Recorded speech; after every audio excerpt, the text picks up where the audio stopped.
Y nosotros queriendo También. conocer un poco más, doctor, estamos viviendo un momento muy complicado, muy difícil. 1.150 5. y 5 casos positivos anoche. Y bueno, doctor, contanos por favor cómo estamos, qué debemos hacer. Bueno, ¿cómo estamos? Yo creo que de conocimiento público, ¿verdad? Las últimas 2 semanas superamos el histórico que habíamos tenido hace ya más de un mes.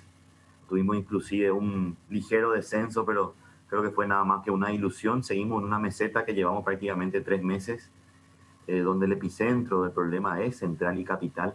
Vemos algunos picos, como fue Itapúa en su momento, hoy ya con un ligero descenso, como fue también Misiones hace un par de semanas, ya la semana pasada empezó a tener un ligero descenso, o Cacupé, ¿verdad? Cordillera, que con la ciudad de Cacupé presentó un aumento muy importante, y también Itapurubí de la Cordillera, San Bernardino, o sea, varios municipios de Cordillera explotaron de casos en las últimas 2 o 3 semanas. O como describiendo un poco toda esa meseta, como que se ve como una meseta toda, pero en realidad hay un montón de piquitos por ahí. El de Concepción, que fue ya hace 2 meses y ahora prácticamente con pocos casos, o el de Ciudad del Este, que todos recordamos, era tan intenso en su principio y hoy con relativamente pocos casos. Pero en Central y en Capital los números volvieron a aumentar. En Capital llegamos a tener 900 casos por semana, hoy volvimos a recuperar a 1.800 casos, o sea, se duplicó el número de casos en Capital prácticamente por día, eso se ve después por semana. Y en Central la misma cosa. En Central, San Lorenzo, Luque, Lambaré son los que más casos tienen. Y es peligroso eso porque justamente en el área, el epicentro del problema, como es el área más poblada del país, ¿verdad? El área metropolitana de Asunción, es el territorio tal vez más conectado que tiene la República con todas las otras ciudades. De aquí salimos a visitarle a todo el mundo para la fiesta, para el trabajo, para el turismo, para lo que sea, y con eso llevamos el virus. Estuvimos dando seguimiento a algunos brotes allá en Quecugó o en algunas ciudades o pueblos del interior que estuvieron siempre bastante tranquilos, sin casos, ¿verdad? Pero va ahí un asunceno o un sanlorenzano a visitar con todo el derecho. No estoy diciendo con esto que le cierren las puertas, ¿verdad? Pero vamos a cuidarnos, ¿verdad? Cuando vamos a visitar a nuestros familiares, quizás justamente nosotros nos vamos a un lugar donde, como no tuvieron casos, están más relajados, ¿verdad? Eso pasa generalmente, están más relajados. Eso lo hablaba con gente de Uruguay. En Uruguay, por ejemplo, hay un aumento muy importante de casos, pero ellos me decían, como estuvimos acostumbrados, ya no veíamos más casos, éramos una burbuja y no nos cuidábamos más. Lo mismo ocurre en diferentes pueblos del interior donde prácticamente no tuvieron casos, muy pocos casos hace 2 o 3 meses, y hoy están tranquilos, están relajados, y después se va a Asunción a visitarle, le reciben todo con besos y abrazos y a monte más, ¿verdad?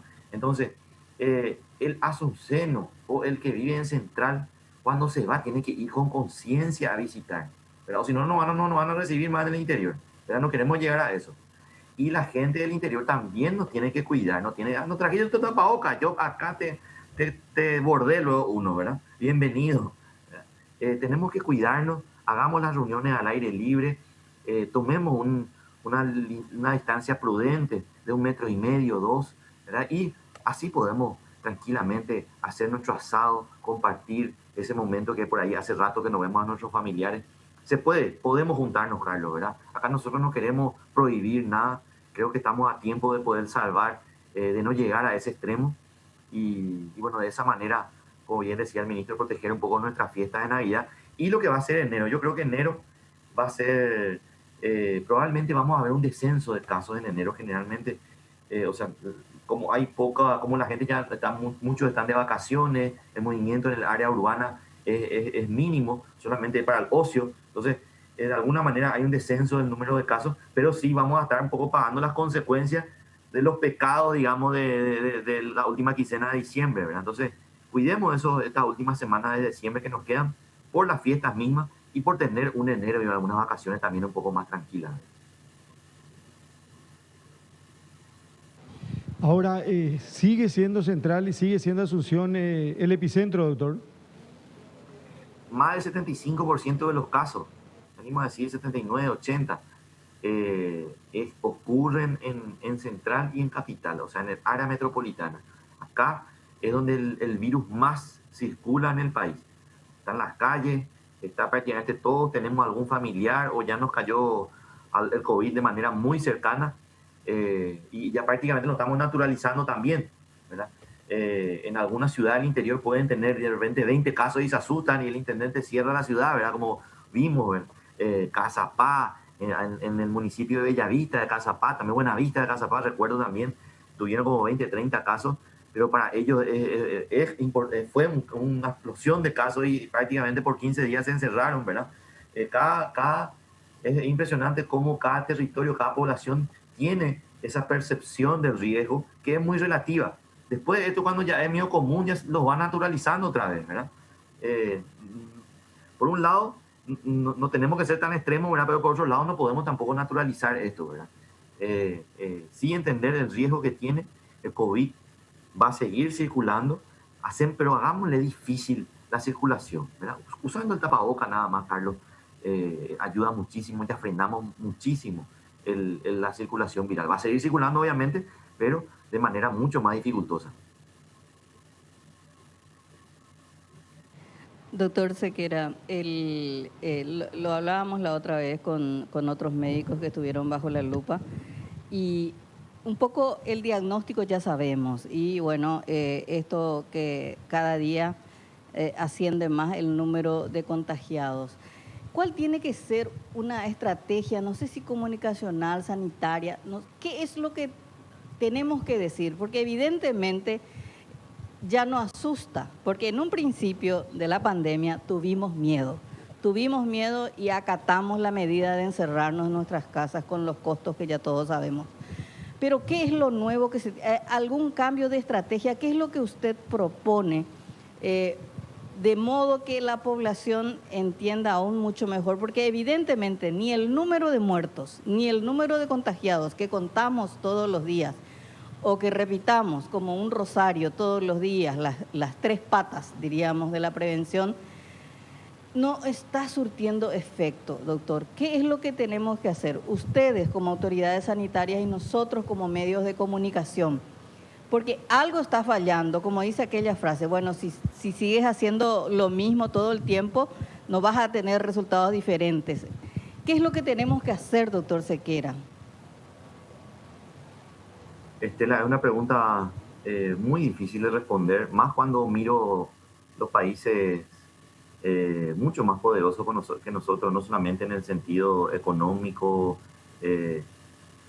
sino también mucho más avanzado con respecto a la epidemia, como por ejemplo Alemania, verle a la primera ministra de Alemania, ¿verdad? Angela Merkel, prácticamente pidiendo disculpas, ¿verdad? Después de una gran campaña de tener uno de los sistemas más potentes de salud del mundo, del planeta, y hacer una de las campañas de comunicación a uno de los pueblos quizás con más capacidad crítica sobre la comunicación, ¿verdad? Y decir que ha fracasado, la verdad que nos asusta un poco. Verle al primer ministro de Canadá, ¿verdad? Trudeau, llorar y pedir disculpas, ¿verdad? La verdad que nos deja un poco, no digo que no seamos creativos, pero nos muestra que es muy difícil, ¿verdad? Cambiar con lo comunicacional la conducta de la gente, y nosotros ya tenemos la experiencia del dengue, ¿verdad?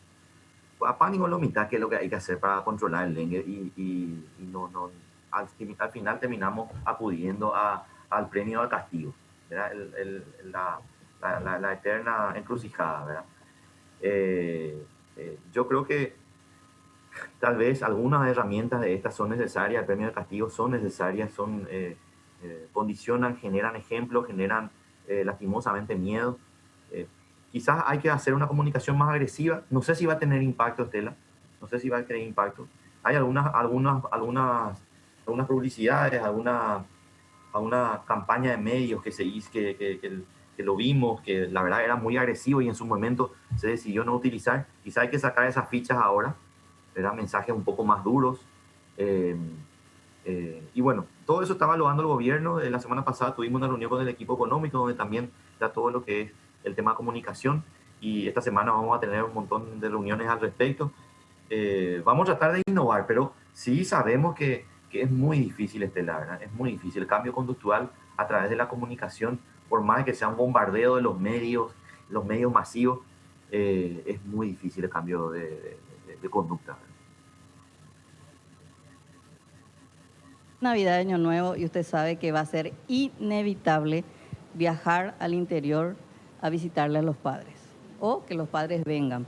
Eso no hay manera de frenar eso. En ese contexto, hoy estamos mal, vamos a estar peor, usted sabe, como usted dice, enero vamos a tener los resultados de lo que sucede en Navidad y Año Nuevo. Le pregunto, ¿tiene pensado el Ministerio de Salud decretar una especie de fase 0 como se hizo en Caacupé para Navidad y Año Nuevo? Por ejemplo, decir, no, los capitalinos no salen, se quedan acá. No, concretamente no, o todavía no, ¿verdad? Son reuniones que se tienen semana tras semana y varios días. Está eso entre las cartas, digamos, ¿verdad? Pero no queremos llegar a eso. Pero sí, es una opción que se baraja. También, por ejemplo, unas vacaciones obligatorias, digamos, de alguna manera.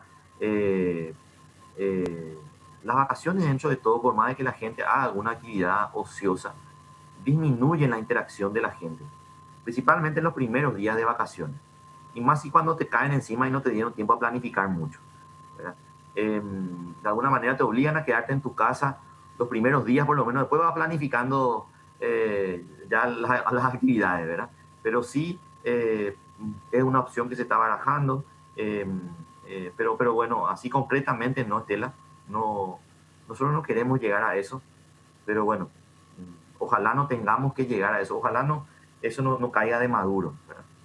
Porque sí, hay algo que siempre, y que lo vemos en diversas experiencias internacionales, uno puede uno no puede querer hacer cuarentena, ni fase 0, ni nada, pero el COVID te termina llevando a eso. El gobierno puede decir, no, acá no hay fase 0, pero vos salís a la calle y está en fase 0, todo cerrado, porque la gente se asustó de tener o de ver tantos fallecidos, de ver tantos familiares, ¿verdad?, internados, de ver el colapso del sistema de salud, ¿verdad? Eso asusta también y eso hace que la gente entre y haga una fase 0 natural, digamos. Y esa fase 0 natural tiene un mayor impacto, no solamente económico, sino en la moral de la gente, y eso es más difícil de recuperar, ¿verdad? Cuando la cuarentena es un poco más planificada, tiene impacto económico también, pero el impacto es mucho menor. Es cierto, se asume un poco como gobierno la culpa, digamos, ¿verdad? Sí, nosotros estamos recomendando esto y van a tirar huevos, ¿verdad?, hacia este lado, pero el impacto finalmente va a ser mucho menor, ¿verdad? Eso ya varios estudios están mostrando. Cuando se comparan países que no quisieron hacer cuarentena y atropellaron la pandemia, les fue mucho más caro y mucho más costoso en vida, en muerte y económicamente, ¿verdad? Para cerrar, doctor Sequera, porque sabemos que tiene compromisos y tú estuvo esperando también, estuvimos hablando del caso Bianca un poco más temprano. Hay dos casos. Ayer me pasaban fotografía de una fiesta de 10 años de egreso de policías. Se hizo en un sitio y uno dice, bueno, hay derecho a encontrarse, hay derecho a compartir todo lo que se quiera, pero evidentemente hay horarios también que respetar. Acá me están contando que hoy, a partir de las 19 y hasta las 5 de la madrugada, significa 5 de la mañana de mañana, habrá una vigilia de jóvenes en la iglesia San José de Limpio. Y eso, por ejemplo, ya está ahí en el marco de la irresponsabilidad y aparte está con el incumplimiento de lo que significa el decreto presidencial que prohíbe reunirse después de cierto horario. Entonces, estos dos ejemplos marcan, si se concreta lo de esta noche en Limpio y lo que pasó con este grupo de policías que estuvieron en un encuentro, la irresponsabilidad de nuestra gente y por qué Asunción y Central están como están hoy. Porque uno tiene ganas de juntarse, ya lo dijo bien el doctor Sequera recién, pero ya poco va a mandar, o sea, no se puede, no hay otro camino. Esto que tenemos acá, ustedes no se imaginan trabajar en las condiciones, nosotros, el doctor no tiene ahora mascarilla, y a nosotros ya nos golpea porque él no usa mascarilla, ¿verdad? Porque está solo y sí, claro, pero nosotros también, que estamos los tres, que estamos todo el día, podemos estar sin mascarilla, pero automáticamente la gente nos reclama.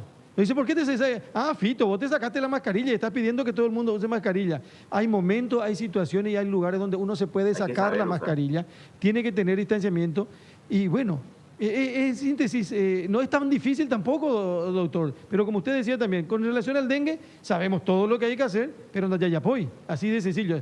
Y por último, doctor, un mensaje, ¿qué quiere decirnos, por favor? Fin de semana, hace calor, va a continuar el calor, la gente quiere tener algún espacio para compartir, para divertirse, tiene todo el derecho del mundo también, pero hay que tener cuidado.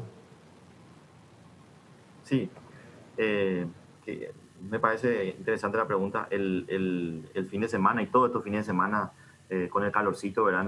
Queremos un poco ir a visitar al que tiene pileta, ¿verdad? En el caso de los que no tenemos, y ese tipo de cosas, ¿verdad? Se puede hacer, podemos planificar que no sea un hacinamiento de personas. Generalmente las casas que tienen piletas son un poquito más grandes que otras, ¿verdad? Podemos estar todos en el patio. Busquemos la sombra, si hace demasiado calor o si se pone a llover y entramos todos, ¿verdad? Nada más, podemos estar adentro de una sala, podemos estar adentro de un lugar donde podemos prender el aire, pero abramos la ventana, abramos una puerta, ¿verdad? De esa manera circula el aire, no está a presión ahí, y el que está enfermo y por ahí no sabe, ¿verdad? En el caso de los asintomáticos, por lo menos cuando está liberando el virus, ese aire circula y sale, y así es más difícil de contagiar, ¿verdad? Evitemos, ¿verdad?, estar con adultos mayores o de estar compartiendo, o por lo menos mucho tiempo. El ministro siempre suele poner 4 elementos para definir esto. La frecuencia de las reuniones. Esas son reuniones de alto riesgo, yo sé, ¿verdad? Cuando yo de fin de semana voy a visitarle a mi amigo que tiene piscina, no me voy a ir todos los días a visitarle, ¿verdad? No voy a abusar tampoco, por lo menos una vez a la semana, o por lo menos no me voy a ir todos los días a todos mis amigos que tienen pileta, ¿verdad? 1 o 2 por semana es suficiente, ¿verdad? Encuentros, digo, la frecuencia, el tiempo. No voy a estar 12 horas, ¿verdad? O 8 horas.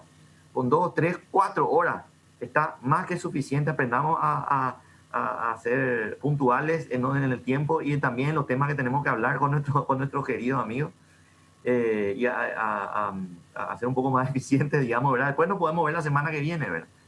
El tiempo. Estoy poniendo ejemplos muy, muy burdos tal vez, ¿verdad? Pero quizás así cae más el mensaje, ¿verdad? El tercero, la cantidad de personas, ¿verdad? No vamos a estar entre 20, estemos entre 6, 7, ¿verdad? Hasta 12, obviamente dependiendo también de las dimensiones del lugar. Y el lugar, ¿qué significa el lugar? Al aire libre. Intentemos estar siempre, si vamos a hacer un asado este domingo con los compañeros de trabajo, con los compañeros de infancia que vamos a vernos, que este año no nos vimos, hagamos el asado, claro que sí, ¿verdad? Pero hagamos al aire libre, sacamos la parrilla al aire libre, debajo del mango, ¿verdad? Y comamos ahí, ¿verdad? Podamos estar inclusive sin tapabocas también si vamos a estar a más de 2 metros de distancia, ¿verdad? Estiremos los brazos y si no nos tocamos ahí, espectacular, saben que es lo del tapabocas, ¿verdad? Y mastiquemos ahí el asado todos juntos y riámonos como antes. Yo creo que se puede disminuir el riesgo nulo no va a haber, cero no va a haber, ¿verdad? Más en Central y Capital donde el virus está circulando mucho, pero sí podemos minimizar. Y un mensaje que quiero dar un poco, Carlos, antes de despedirme, ¿verdad? Un poco del caso Bianca, yo sé que no es de mi área, ¿verdad? Pero sí, desde el punto de vista epidemiológico, es muy importante para nosotros dimensionar cuántas Biancas tenemos, ¿verdad? En promedio tenemos 9 a 12 Biancas por año en nuestro país. Prácticamente hasta hace 4 o 5 años, todas prácticamente fallecían. Hoy tenemos ya una medicación. Pero Bianca es un problema nomás nomás digo, ¿verdad? Dentro de todas las otras Biancas que hay con la misma patología y después de todas las otras patologías. El Ministerio de Salud está en una encrucijada no solamente con el coronavirus, sino con su historia. Y es muy importante dejar en claro eso. El caso de Bianca no tiene que ser solamente para solucionarle a Bianca su problema. Genial, se le va a solucionar, estoy seguro. Después podemos discutir médicamente si la droga hace bien o no, si le va a curar o no, pero es un derecho de ella y de su familia y de todas las otras Biancas que están como ella. Pero es una encrucijada médica y histórica del Ministerio de Salud en un momento en que tenemos que reformar el sistema de salud. Para estas patologías tan costosas, estas patologías raras, pero también para las patologías más simples. Este es el país donde todavía los niños se mueren de diarrea. Este es el país donde todavía tenemos un montón de problemas de salud que tenemos que resolver. Entonces, creo que el caso Bianca es uno de los pilares también que cimientan la gran reforma del sistema de salud que ya es urgente. Eso nada más quería decir antes que me despida, Carlos. y le agradecemos, doctor. Gracias, doctor. Mucha fuerza, seguir trabajando. Gracias por lo que se ha venido haciendo y por lo que se sugiere permanentemente. Gracias, doctor Guillermo Sequera. Que tenga buen día.